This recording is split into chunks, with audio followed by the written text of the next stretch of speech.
Can you confirm if you are able to see my We screen? can. Can you put it on slideshow mode? I will, yeah. So I'm just trying to get rid of the, yeah, okay, that's fine.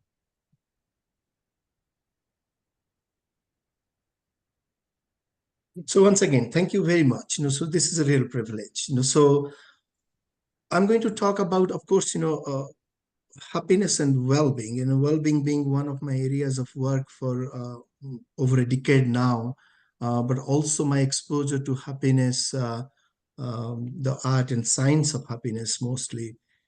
Through the Reiki Center collaborations and the Reiki Foundation collaborations, and I have learned from my Professor Manas Mandal and Priyadarshi Patnaik and Samdhu Chatri and others in the team through our different kinds of work that we do, basically focusing on the human science, which also captures happiness, well-being, and a number of other areas of work, pertaining to human development, what society and community and collectives of people working together to be what they want to be. So what I have done is, and I've titled my talk today, as you see, to focus on two things. One is the state of mind, and I would argue in a few moments that state of mind represents the happiness as a construct, and the state of being, which is about the existence that we have, and the essence, the core of our existence itself, and that translates in many ways to a notion of well-being. And I will talk on both of them.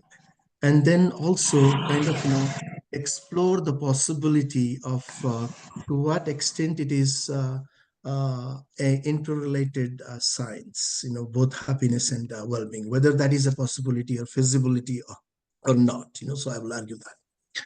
Just to then start with, and I rely on these two books that just came out, last year from Reiki Center of Happiness, and of course with tremendous support from the Reiki Foundation, the Handbook of Happiness and the Understanding Happiness book, which captures numerous work from around the world about the science of happiness itself.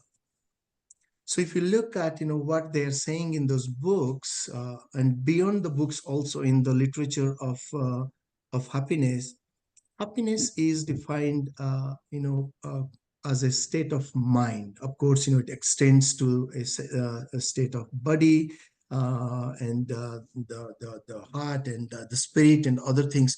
But the one of the dominant ways as in which happiness is expressed or defined is to say happiness is a state of mind. It comes from no other than His Holiness Dalai Lama, but also other scholars have worked on it to express happiness as a state of mind, a positive state of mind, a satisfied state of mind, a combination of mind, body, heart, and spirit, which is all within the individual itself. Of course, it represents the life satisfaction, the positive and the negative emotions, and how they guide us in experiencing moments or spans of happiness itself. So happiness is a state of mind. But is that enough to indulge in? Because happiness is a state of mind, but the human existence is not only the mind, body, and the spirit. It is probably beyond, not only in terms of what they contain in themselves, but also what they are exposed to in their surroundings as well. So extending a bit further from the state of mind construct, if we look at another related concept, which is well-being. Well-being is often talked about as the science of being. And the being is, of course, related to the mind, body, and spirit. But the being is something that takes us one step further to say that being means the existence, the very nature of our survival, the core and the essence of what we are in terms of being human beings. And well-being science, focuses on various other things that is interrelated to happiness, but also not explicitly talked about in the happiness science. So well-being science, of course, talks about the mental, physical, the emotional, and the spiritual elements, similar to happiness science. But at the same time, well-being science gives us three key elements of understanding human existence. The one is material aspects of our being. The material aspect of our being is what we have with us. Uh, in a simple sense, we can think of our, the physical resources that are available to us, the income, the food that gives us sustenance. All these material aspects, in a way, define, the one of the aspects of the being or the well-being. The second is the relational. We exist as human beings because we are relational beings. We relate to others in how we experience different emotions. That includes, of course, happiness, but also relational in the sense that what we have materially, uh, is relational or proportionate to the happiness or well-being we derive from them. So relational aspect is another aspect of well-being. And then the third aspect is the subjective aspect. No matter how much wealth or material we have, or relational connections we have, how we feel subjectively about these expressions of happiness and well-being matters. So subjective dimension of well-being is something that gives us the strength to argue that whether I'm happy or not. I may not have uh, enough wealth, I may not have enough resources in my life, but I may still be happy because subjectively I'm defining the boundaries in a way that meets the criteria of happiness. So subjective dimension is important in relation to the material and the relational aspects as well. So the combination of the material, relational, and subjective dimensions then is able to define the being that we are, and it translates to well-being. So if we look at both happiness and well-being as two constructs and related constructs, one goes into the state of mind, the other focuses on the state of being.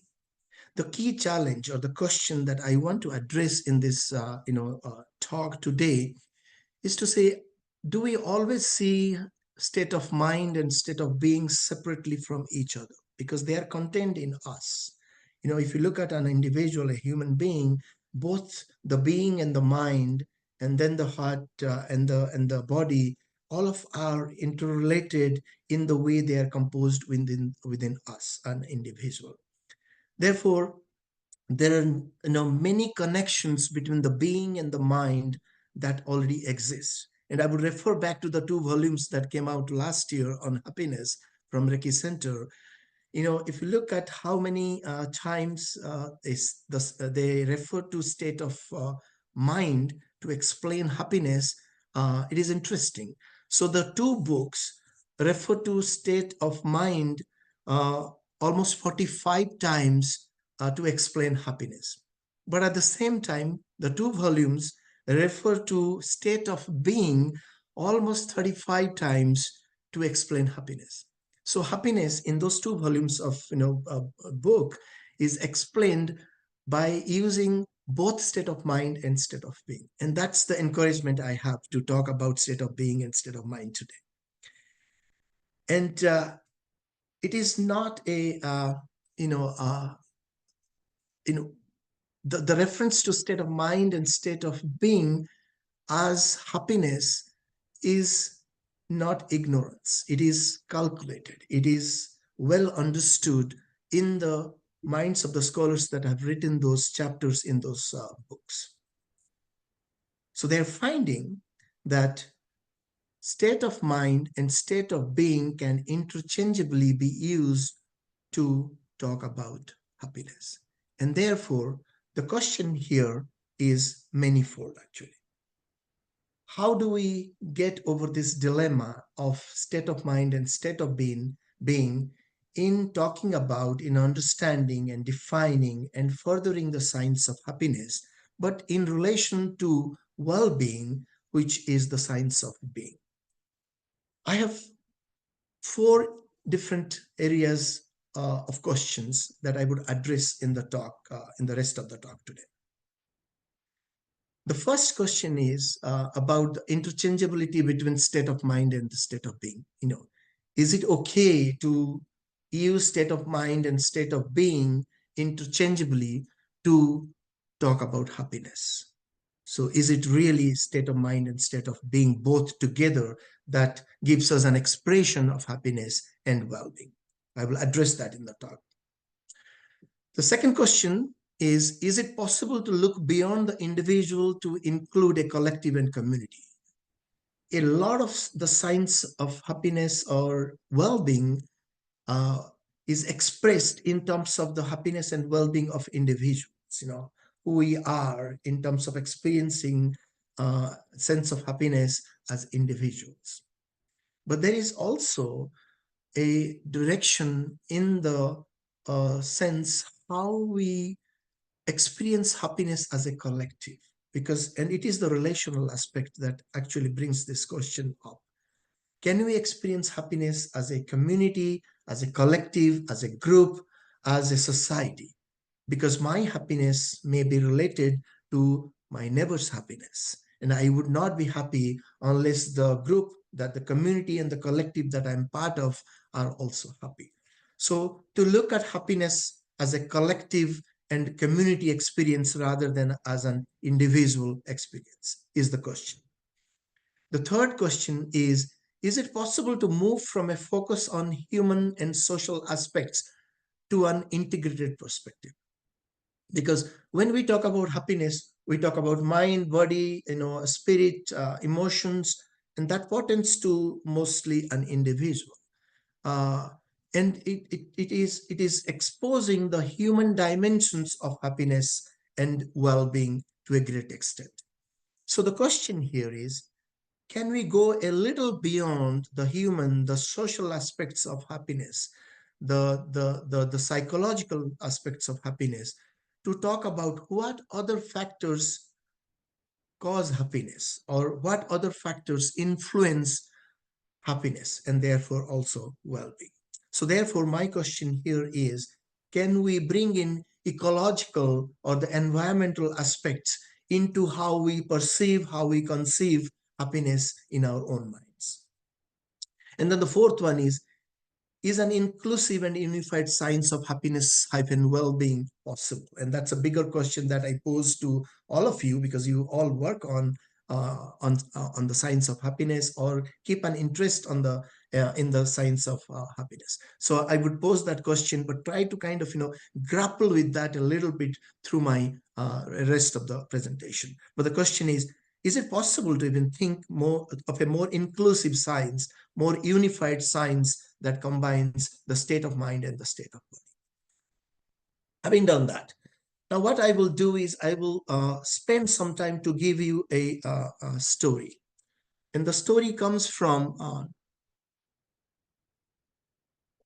my 20 years of work in the east coast of India, a place called the Chilika Lagoon, where 500,000 people who are fishers depend on fishing as a way of life, and therefore they derive their well-being and their happiness from the fishing activities, and the fishing that gives them the material benefits like income, livelihoods, food, and other things, but also the relational well-being and happiness, but and the subjective happiness and well-being as well.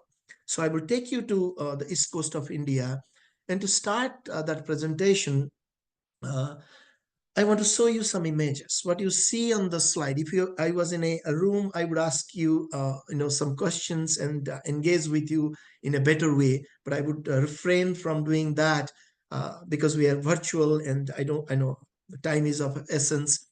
So I would just, talk about these slides, without asking too many questions to the audience.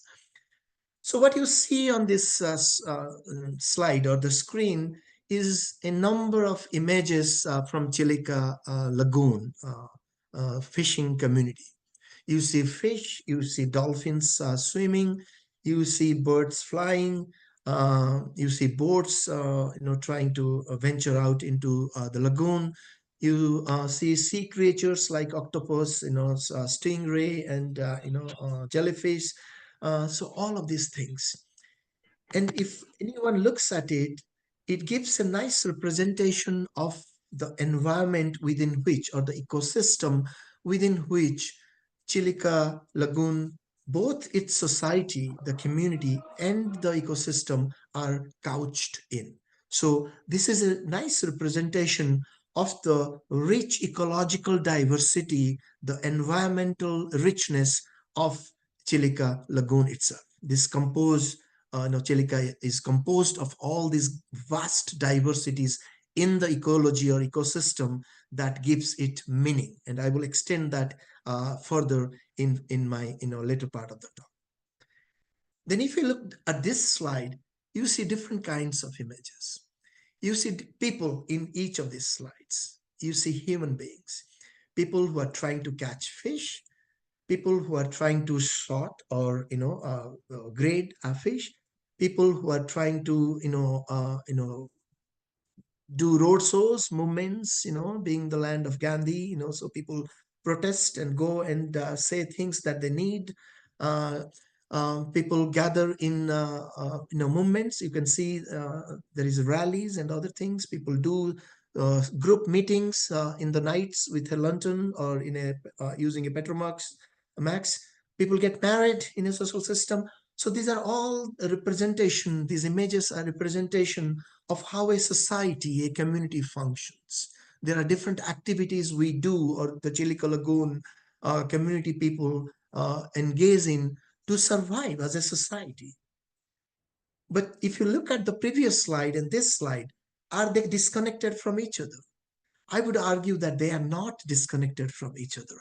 How this rich society and these people doing different activities survive and make an existence and create their identity is related to the previous slide, because they create their identity, they they experience their happiness, well-being, and other exposures in their life uh, based on the rich diversity in the ecosystem itself, and which is the previous slide itself. So there is a rich connection between these two.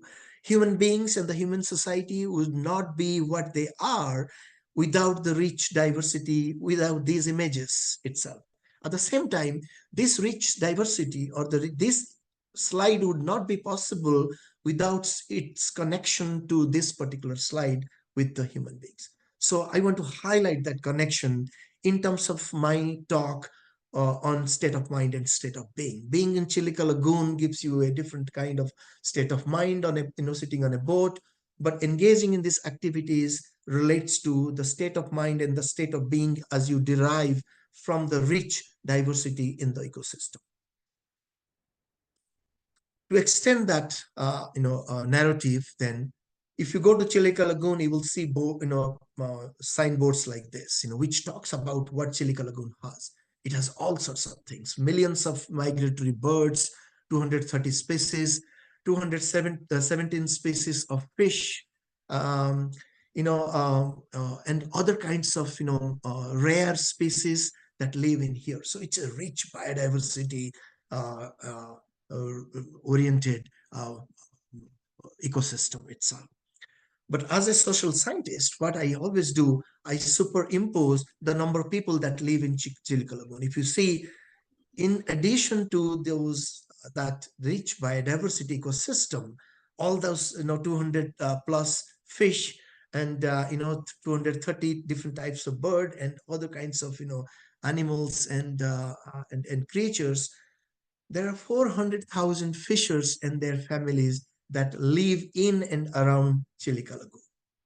And when we talk about happiness, the state of mind and the state of being, we're talking about both the ecosystem and the fishers, the 400,000 fishers of state of mind and state of being, and their interrelationships itself.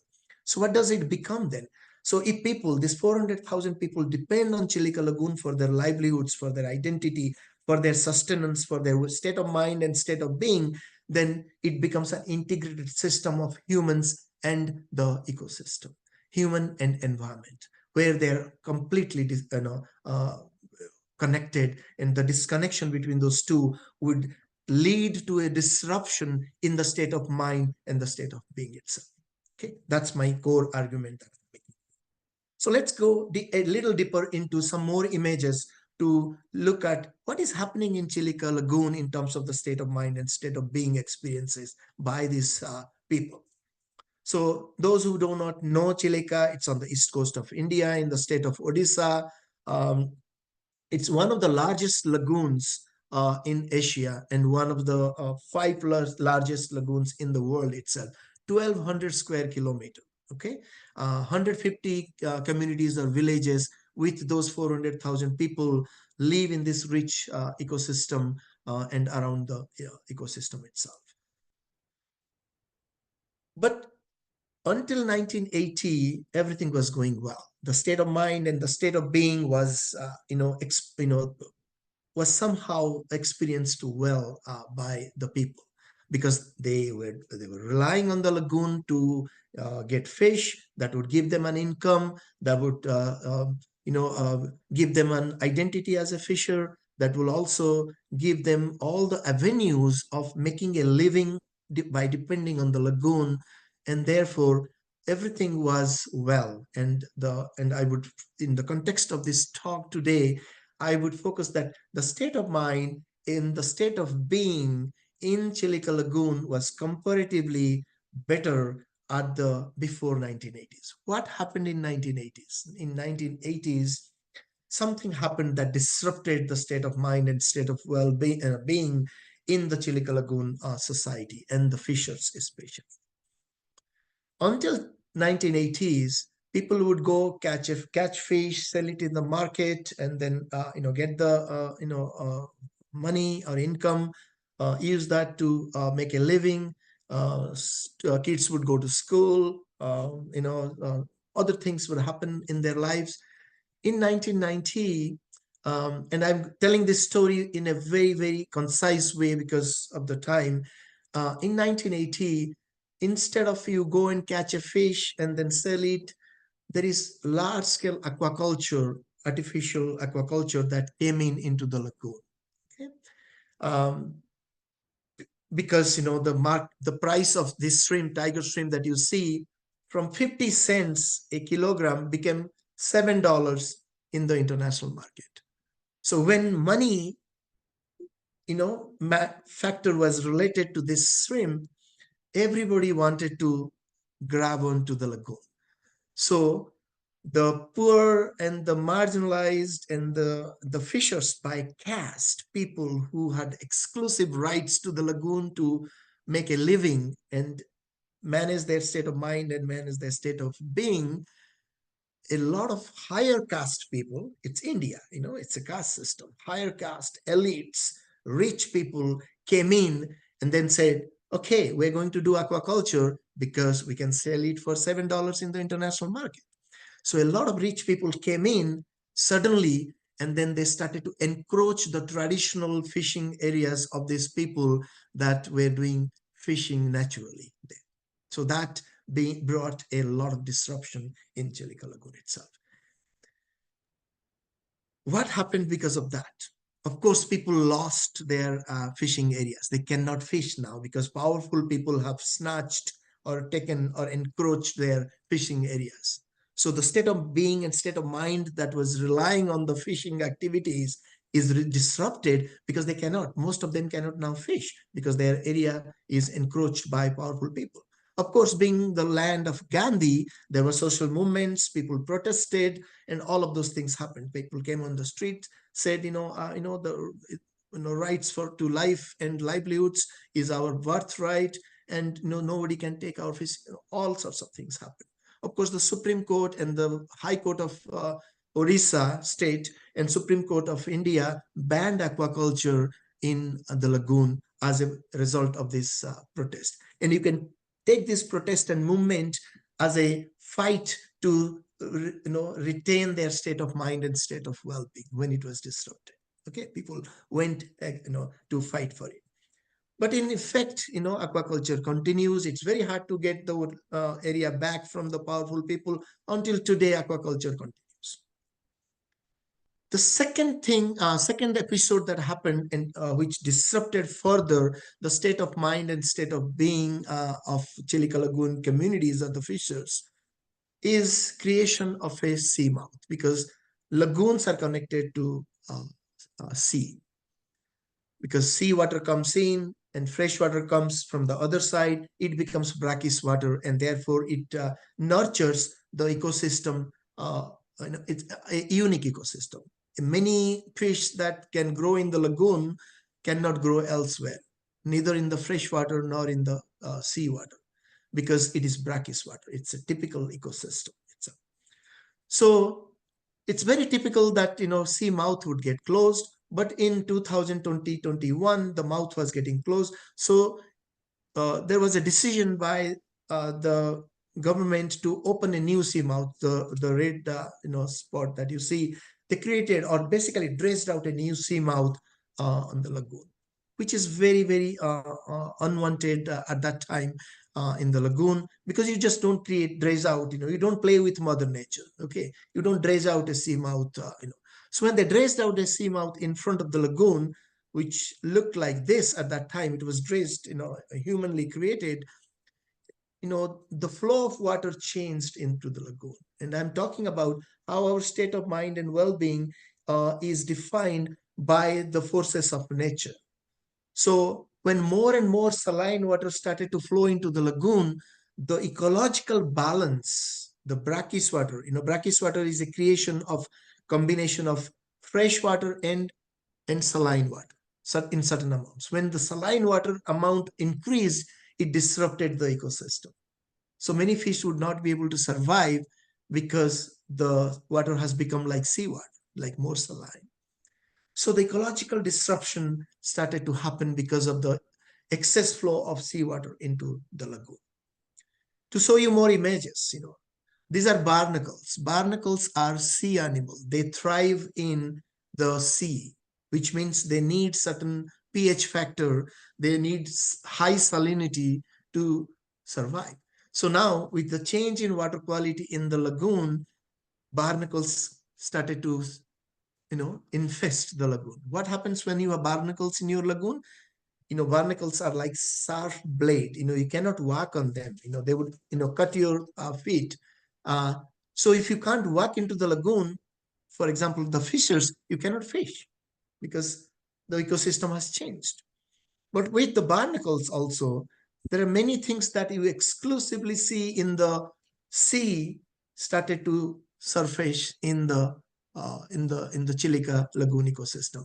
Stingrays, octopus, and jellyfish, and there were episodes of people being bitten by those. So fishers kind of feared for their life to go into the lagoon to fish. So think of their state of mind and state of being in terms of relying on the lagoon for a living, for their existence, for their own survival. So there was a disruption in the state of being and state of mind. Other things happened in the lagoon, and very interesting. There are two different kinds of prawn or shrimp that you see in these two baskets. When those changes started to occur, so the white Indian shrimp on my right and the red Indian shrimp on my left have different seasonality. That means the white shrimp comes in the month of April and May, and then the red shrimp comes in the month of July and August. So they have completely different seasons in which they appear, and therefore fishers can catch them and sell them, eat them, or make a survival. With the changes in the ecosystem, both of those species started to appear together. If you are a rich fish business person, you would say, wow, this is good because I'm getting both shrimps at the same time. If you go and talk to one of the elderly persons, a knowledge holder in the community, they would say, no, this is not good. Mother, nature, Mother Chilika is angry So it is giving us trouble. They are not supposed to be coming at the same time. They have different exclusive times in which they come. They coming together is signals is something that signals danger for everything, for our livelihoods, our identity, our, and then of course that has impact on our, how are we going to feel the in our state of mind and state of being, happiness, well-being, bring in all of those things. So these two species coming together is a, so this brings in the uncertainty, the variability, and the unpredictability aspect in how we perceive state of mind and state of being. And you can see that, these are nets that people are taking out from the lagoon. There is actually no fish. These nets actually can hold 100 kilograms of fish. And then we did a photo documentation to find out that nets after nets are being pulled out from the lagoon. There is no fish. So you can think of, how the relationship of humans with the lagoon, which is the nature, is gradually changing because of what happened in terms of aquaculture and the seamouth intervention. Okay, and that has tremendous impact on the state of being and state of mind.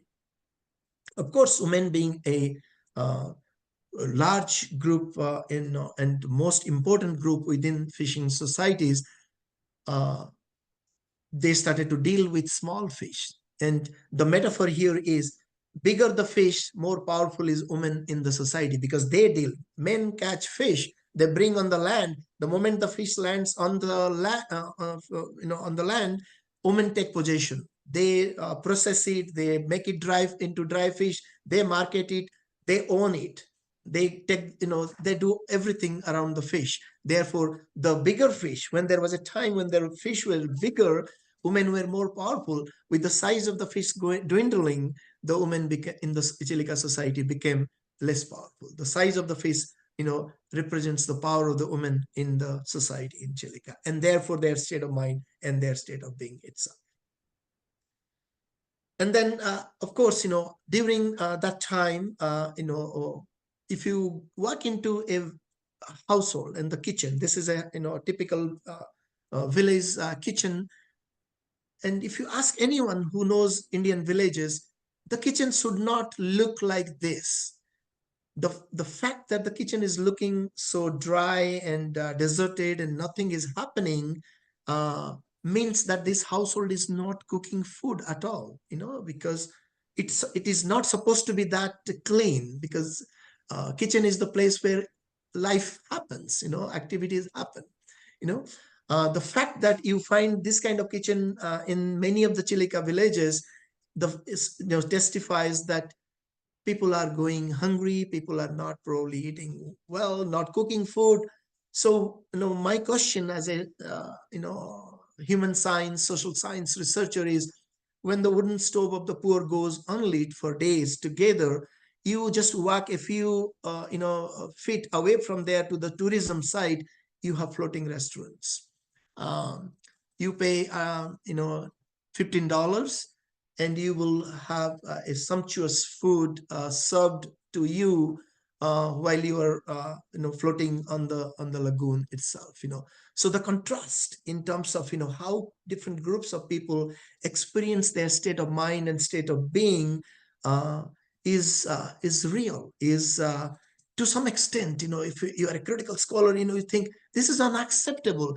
What you see, the tree line in the back there, is the village where I showed you the kitchen. And now you walk, a few meters, and then you have this floating restaurant where you can have your state of mind and state of being at a different level than compared to the kitchen that I showed you. So that's where I asked the question, how do you go about understanding happiness and well-being as a state of mind and state of being, given these contrasts, given these differences, given these, variations in human experiences in a particular place itself.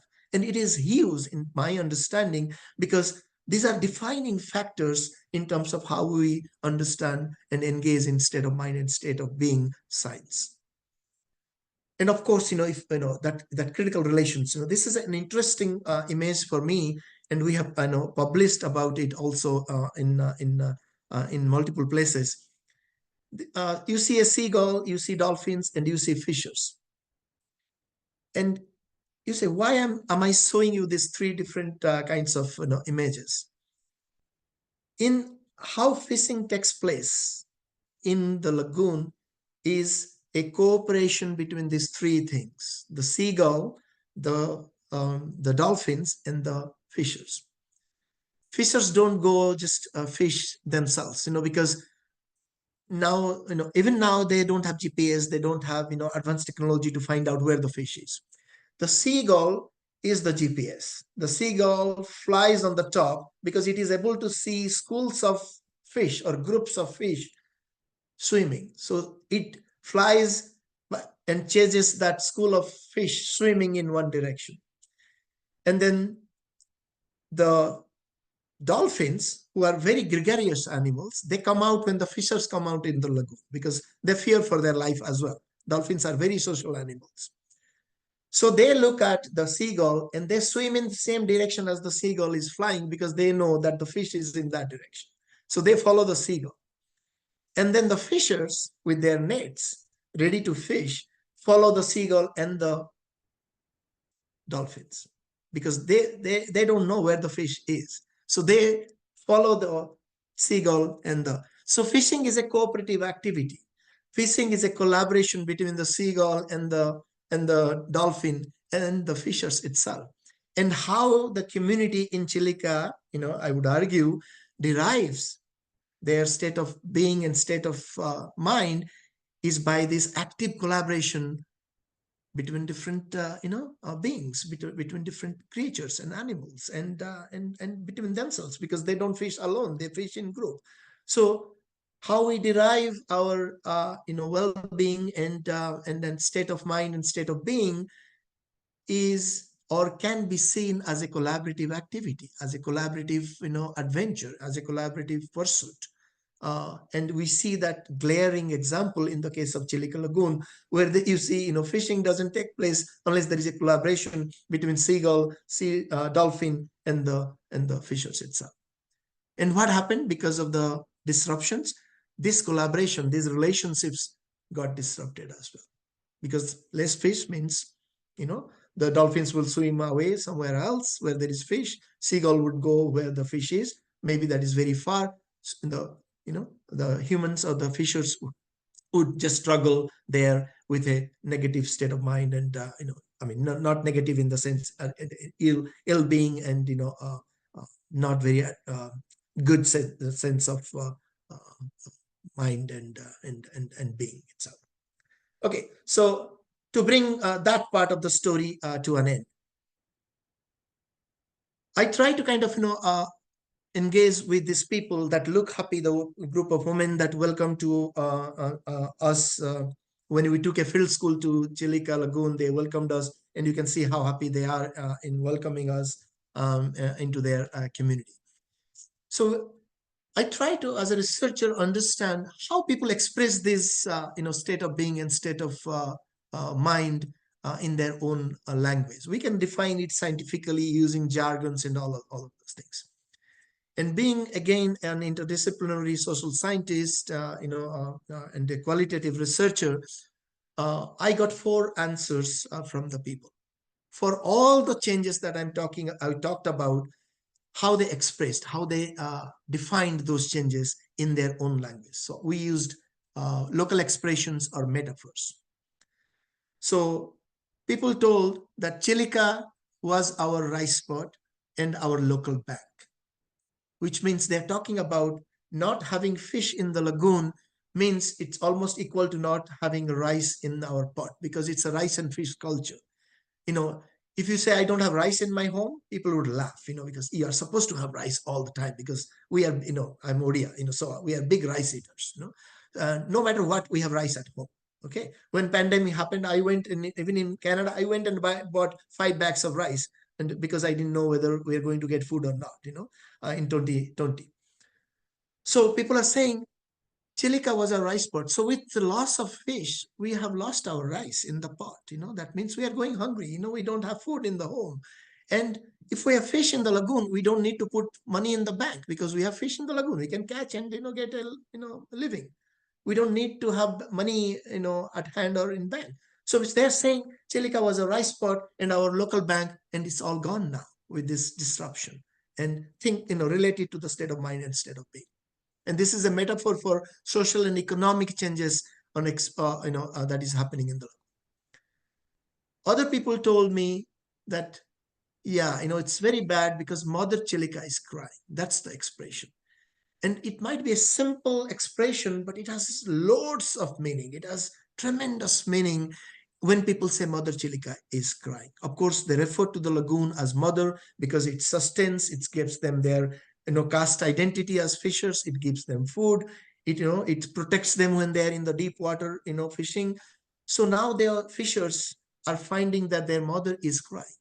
And some of the people further explained it by saying, why Mother Chilika is crying? Mother Chilika is crying because Mother Chilika's sons and daughters and grandchildren are suffering because they don't have rice in the pot. And, so when we suffer, our mother is crying because of our suffering. And Mother Chilika is also crying because Mother Chilika is ill and sick because of the ecological degradation. And they're saying that this is the health of Mother Chilika is deteriorated. Therefore, Mother Chilika is also crying. Such powerful expression of, narrating the state of mind and the state of being, not only at a social level, but also at an ecological, environmental level, that Mother Chilika is crying. Okay. The third way of expressing is a political way of expressing, to say, what do we do when the Brahmins and the Karans like fishing? The Brahmins and the Karans are the higher caste in the caste hierarchy. Of course, Indian constitution doesn't recognize that we're not supposed to use that, but de facto caste exists. And in the caste hierarchy, Brahmins and the Karans are the top ranking caste in Odia society. Before 1980s, before aquaculture came in, if a Brahmin and a Karan even touches a fishing net, they would go and take a bath because or they would be ostracized because fishing was seen as a lowly job, and fishers are quote unquote, considered as low caste. So if a Brahmin and a Karan before 1980 do fishing or engage in fishing activities, they would be ostracized from their caste social group. But when there was money, there was material, there was revenue attached to the fish, they started aquaculture. They are the people who started doing aquaculture. And there was no punishment, there was no ostracization. You can see how societies and communities function to benefit them in the most obvious way. So now kilogram is $7. So they want to grab onto the opportunity. So, but the fishers are saying, what do we do? Because we are so powerless in the caste hierarchy, but also money-wise, resource-wise. What do we do when the Brahmins and the Karans who are powerful in the society like what we are doing? So we are poor. They like what we are doing. They were not liking it. So we are all good. So you can see how social groups, the state of mind and being of individuals and groups are also related to their interactions as groups, higher groups, lower groups. And then the fourth expression that people came up is again a very powerful expression or metaphor. Many people told, and you saw some of those images with Gandhi's photo protesting on they said, for the poor, which we are, when hunger becomes unbearable, movement becomes our last resort. Don't think that we don't have rice in the pot or we are poor, we are hungry, we cannot fight it. We will fight it back. So people are ready to fight for their state of being and state of mind, even if they have nothing. So for the poor, when the hunger becomes unbearable, movement becomes the last resort. We will fight to the last is an expression which shows the resilience of these communities to fight back. And fight back for what? In the context of this talk today, fight back to retain, to sustain their state of mind and state of being. So they have the power, even if they have no resources, they are going through poverty, they have the power to fight back, the powerful. So these are the 4 ways people told me about the whole story that I am trying to narrate to you. And each one of them is most powerful to me. I think I will take 10 more minutes to finish it up. And I'm sorry, it might be taking a little more time uh, to tell you the interesting story. And I hope that is okay. So, thank you. So what do we derive from this, powerful story about, Chilica Lagoon Fisher's state of mind and state of being? Um, you know, in my initial attempt, because I'm also very at a very initial stage to think about this science of well-being and happiness. Is that possible? Okay. Um, so I would just present 6 key dimensions or attributes or factors that can help us move towards this science of happiness, well-being uh, in a concrete way. And of course, this is not an all-inclusive list itself. The first is bringing attention to the social ecological integration. And I made it evident in the presentation that, the state of mind and the state of being of Chilica lagoon fishers would not even be talked about without the rich ecosystem or the ecosystem that they interact with. They go fish, they get an income, they interact, they call it Mother Nature, Mother Chilica, and all of those things. So bringing that social ecological connections into focus, or integration of those two into focus, is one element that can help us understand the science of happiness and well-being as a united science, or as a unified science itself. And of course, there is a scholarly area or that exists where those of us who work on social ecological perspectives, we say the moment you try to disconnect social from the ecological, or human from the environment, it is going to be artificial. It is going to lead to numerous disruptions in human life, and therefore state of mind and state of being. It will almost, using the Chilica Lagoon case, mean that you are separating people from their mother, like Chilica as a mother. Okay, so social ecological integration or social ecological perspective is one key attribute of moving towards science of happiness and well-being. The second is to look at its happiness is not our own creation.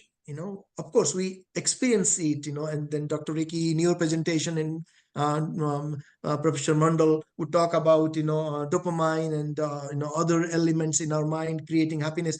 So it is contained in us, but we also know that there are external factors, or as we call them, drivers, that influence our levels of happiness and well-being, the state of mind and state of being itself. So we need to understand what is the source of that state of mind and state of being, and what drives externally our state of mind and state of being. Okay, it could be simply a change in the environment, or it could be a bad government that is not doing what it should do for the citizens, or higher caste people coming in and taking and encroaching the area that I used to depend you know uh, for generations. So knowing the source of our happiness and well-being, and what drives externally our happiness, state of mind and state of being, is important. That's the second element. The third element is to look at scale and levels. Okay, there are lots of literature on that, but we experience happiness and well-being at different levels. We can experience it as at a individual level. So I can be happy, content, and I can just ignore everything else around me. So that's my individual level.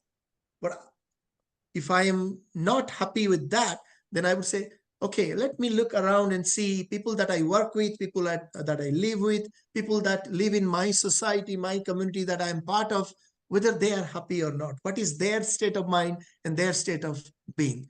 So there are different levels: individual level, your neighborhood level, your community level, society, country as a, so we have happiness index, which looks at country as a level. So we can look at happiness or state of mind and state of being using what scale or what level happiness is experienced, from individual to country, all of that. The third element is bringing in the soft science, which is looking at equity, justice, and ethics part of happiness.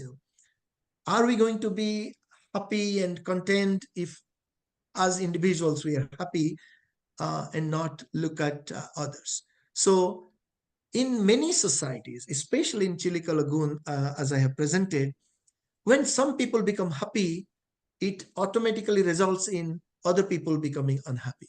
For example, when aquaculture came in, the rich people became happy because they had more money by doing aquaculture and exporting the fish. But the poor people become unhappy because they lost access or lost their fishing. So, happiness and well being, our state of mind and our state of being is transactional, it is relational, and it is driven by equity and justice and ethics considerations. If I am selfish, I'm happy and content, I'm not worried about what is happening to my neighbor, then that is not the real happiness to be sought. So we need to look at who is gaining, who is losing in the society. Therefore, who is happy, who is not, is a key question. And therefore, making more people happy is something that can be achieved by looking at the equity, justice, and ethics considerations. Is it ethical for me to be happy and not look at whether others are happy or not? So, equity, justice, and ethics is a fourth dimension of science of happiness. The fifth one is power dynamics and politics, because some people can control what does happiness means in the society. They can say, oh, more income is happiness, where others might say, okay, having a good family or having a good mother chelika is happiness. So the power in our society helps decide or forces certain people that hold power to define what happiness means. Okay, so power dynamics is something in politics that results from power held by different groups of people, is the fifth element. And then the sixth, but the last not but the least, is having a transdisciplinary perspective. And Nabia referred to me as a transdisciplinary scholar.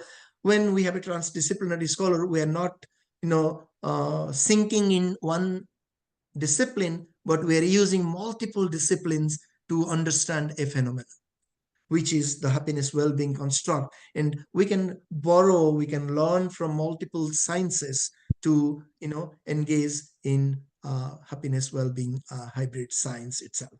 But at the same time, transdisciplinary perspective is something that takes us beyond disciplines. So it helps us to look at lives of people like in Chilica Lagoon. It helps us to do application, action, implementation, advocacy, and other things to get to the bottom of state of being and state of mind. So to bring it to an end, then I know Tanushree is on the screen indicating that I should end, but just 2 more minutes. But happiness and well-being is also understood in many, many, many more languages and terms. In my own work and numerous people that are partners I'm with, we have a network that is called the Vulnerability to Viability Global Partnership, where we're trying to understand indirectly the state of mind and state of happiness, but in fishing communities, but using other terms. We look at levels of vulnerability, levels of marginalization, dispossession, poverty, deprivation, all of these things in rural fishing communities, and therefore try to understand how they can move towards being more resilient, happy, well, and viable. So that's our entire, so we're working in Africa in 6 or 7 countries, in Asia, 6 or 7 countries, that includes India. So our entire pursuit of this particular vulnerability to viability global partnership project is to understand, people are not getting trapped in the cycles of vulnerability, unhappiness, marginalization, but they have all the mechanisms, all the strength, and avenues and options to move towards being viable and resilient and sustainable in many, many, many ways.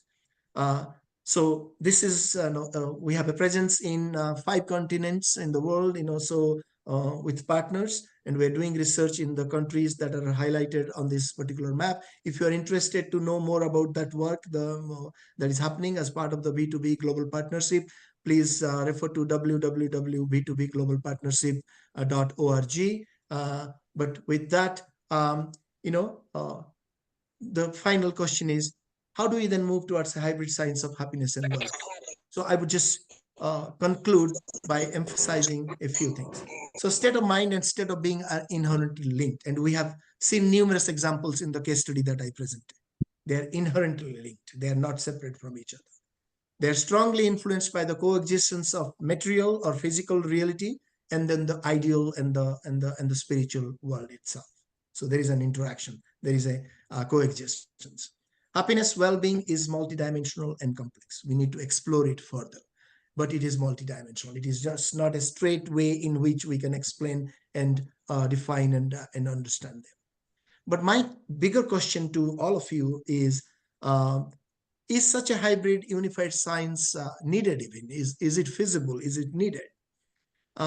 If we look at the four questions that I asked in the beginning, uh, I would say that all the four questions about interchangeability between state of mind and state of being, whether it's a collective and community experience rather than an individual experience, whether an integrated perspective is required or not, and the inclusive and unified science and transdisciplinary science of happiness and well-being questions, I would say my initial finding and answer to all of these four questions that I posed at the beginning would be yes.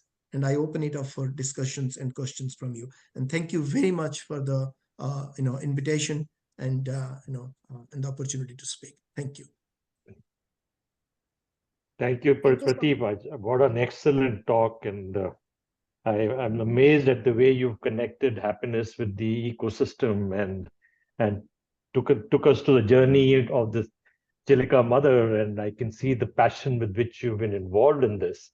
Congratulations on the work that you're doing, and that's excellent. And thank you for showing us a bit of what you're doing. Thank you very much, Dr. Ricky. Thank you, Dr. Nayak, for such a wonderful talk. I'm sure everybody was so engaged and hooked that it was really very unique and lent us a perspective which was very holistic. So now I would open for questions, and I think we have a question from Dr. Kiranjot. Hello, sir. How are you? It was really amazing talk. When you were introducing this concept of Chilika, obviously I was not aware, and it intrigued me into all those things. It just kept me reminding what is happening in my state. So I obviously belong from. You can see I belong from Punjab. So yeah, we live in a capitalistic structure where money is important, and if you are not employed, you cannot sustain in the society, because we are agricultural driven economy, and youth of my state was not interested in that. They moved to different avenues. They moved to they started studying. They moved to south part of the India. They I believe they were the first to move to western countries. They moved to Canada, America, UK, all that parts. So my question is, if for the time being, now we have started talking about universal basic incomes, where we believe that there will be a time where robots and other things will be coming into the system, and there will be less employment opportunities, or there will be only small employment opportunities. So capitalist system will cease to exist, and there will be universal basic incomes. So that their idea of happiness, that if you go abroad, you will be more happy. Now will that change, or what are your views on it? Or do they reflect back that, okay, now because now these maybe capitalistic models are not existing, now they will stay back with their own countries? Yeah, it's a difficult question, I mean, of course, capitalism exists in other ways, so neoliberalism came in, and then neoliberalism kind of aggravated, the slogans of capitalism in many ways. And the aquaculture that I was talking about in Chilica is a direct consequence of neoliberal policies in the 1990s, adopted by government of India at that point in time.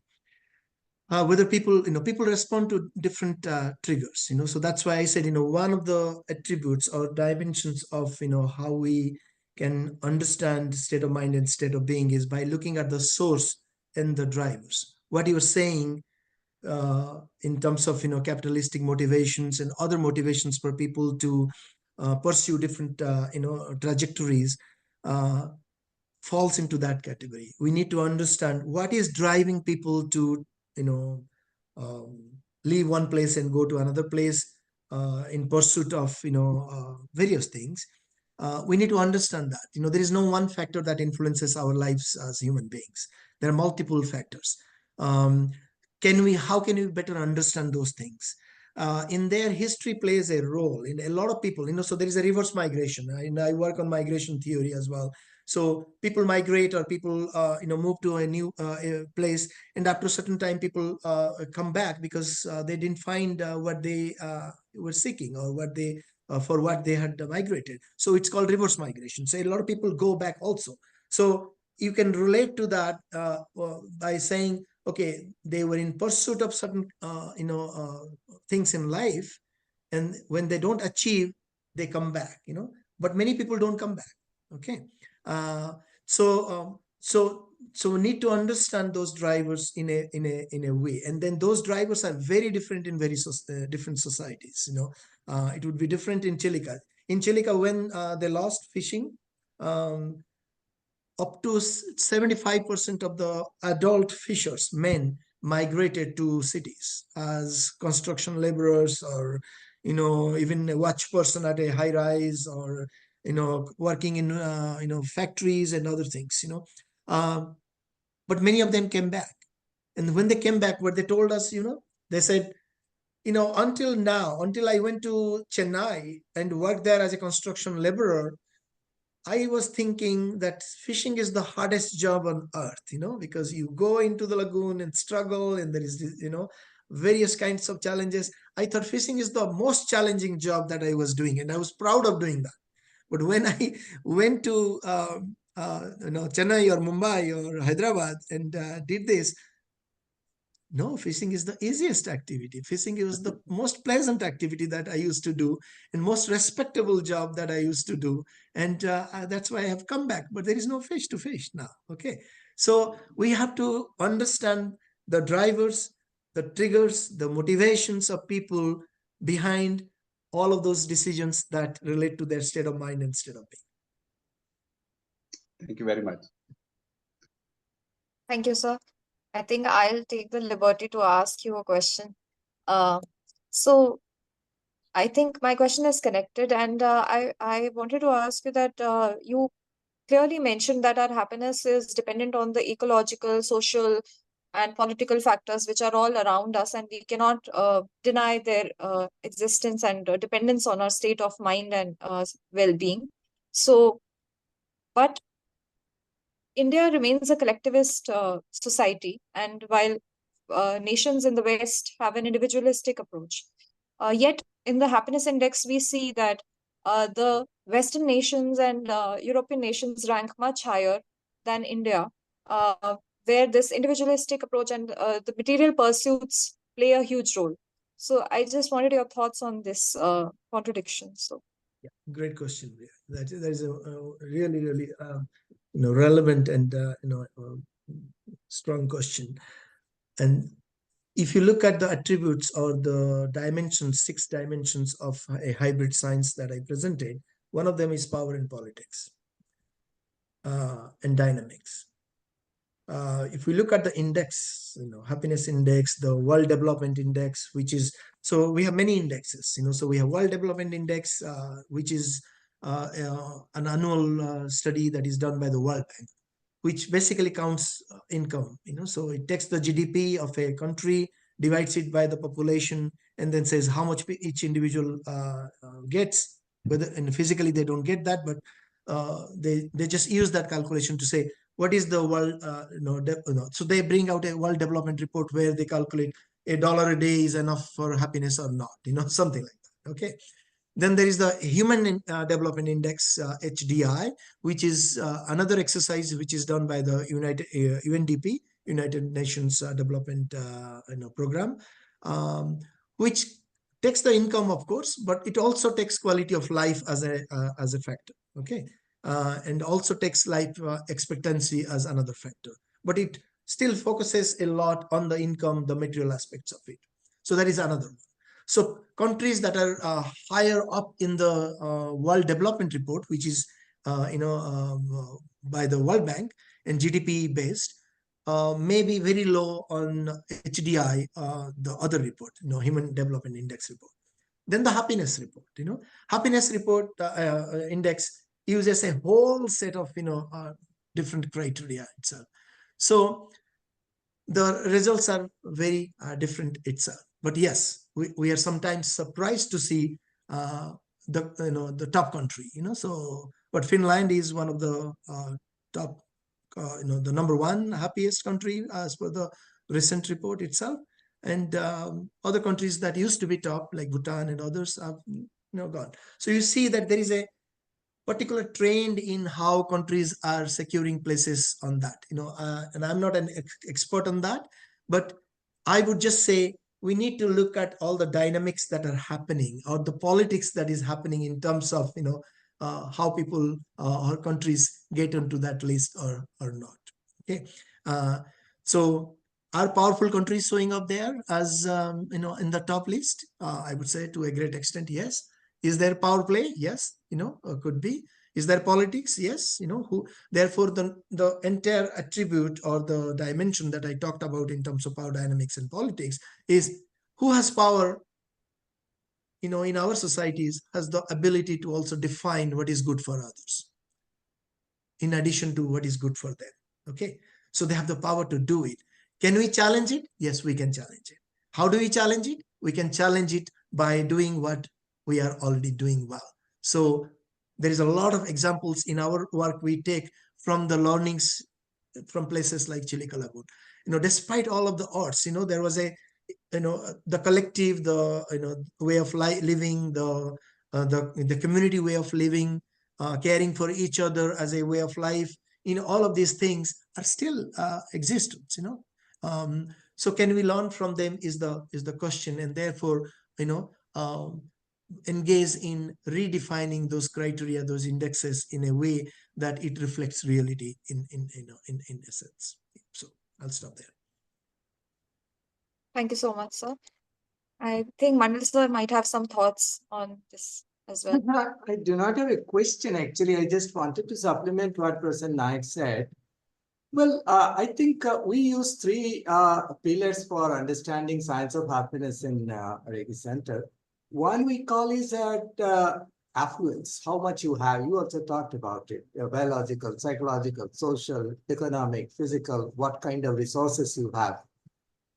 But then we say that having resources is not enough for you to get happiness. You should also have the autonomy behind it.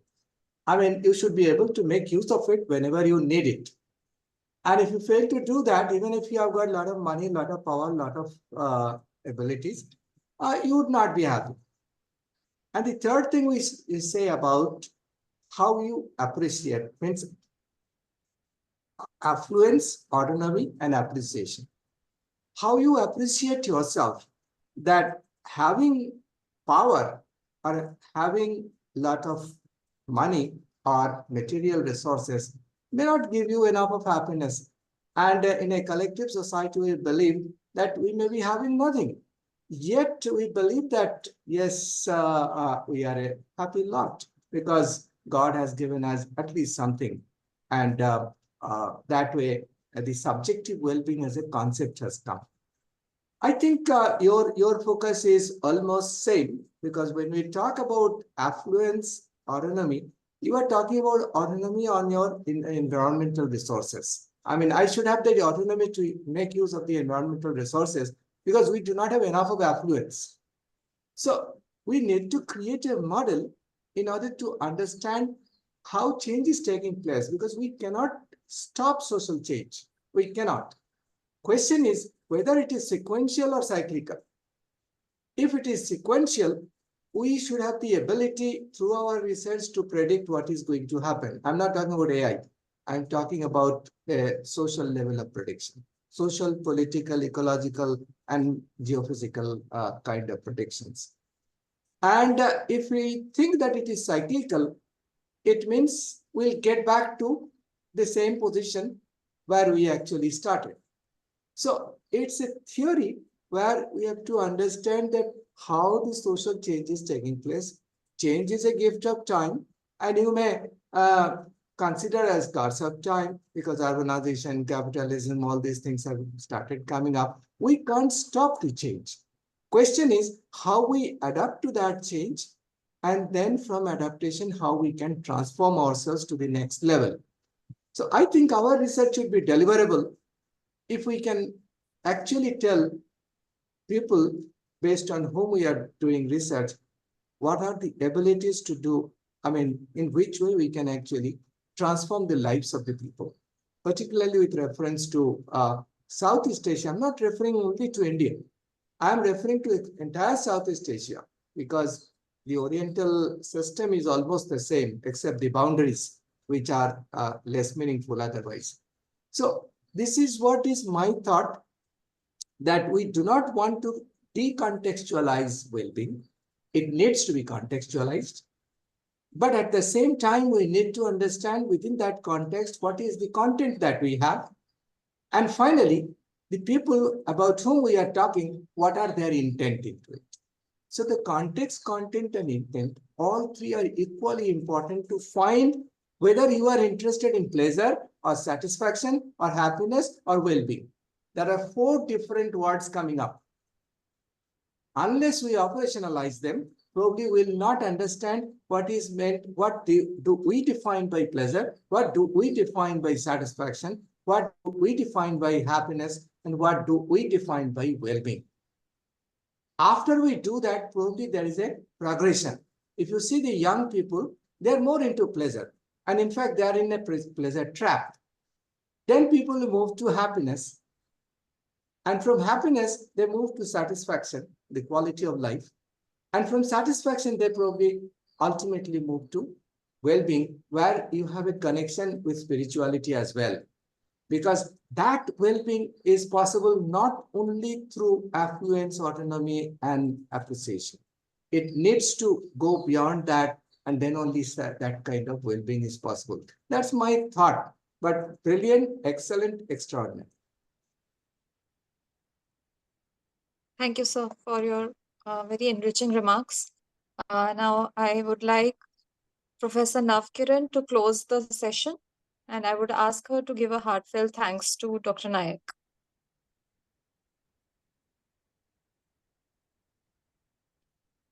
Thank you, Dr. Ria. Good evening, everyone. I am Dr. Navkiran Kalsi from the Reiki Center of Excellence for the Science of Happiness, SGT University, Gurugram. And I want to extend my heartfelt gratitude to Professor Nayak for shedding light on the intricate topic of science of happiness and well-being, as you said. So I want to express my sincere appreciation for today's stimulating and engaging topic. So as a psychologist, we often look at science of happiness as considering just the social and psychological perspective. We often overlook the ecological aspects of it. Thank you for bringing that in. You have raised questions that prompted us to ponder deeply. If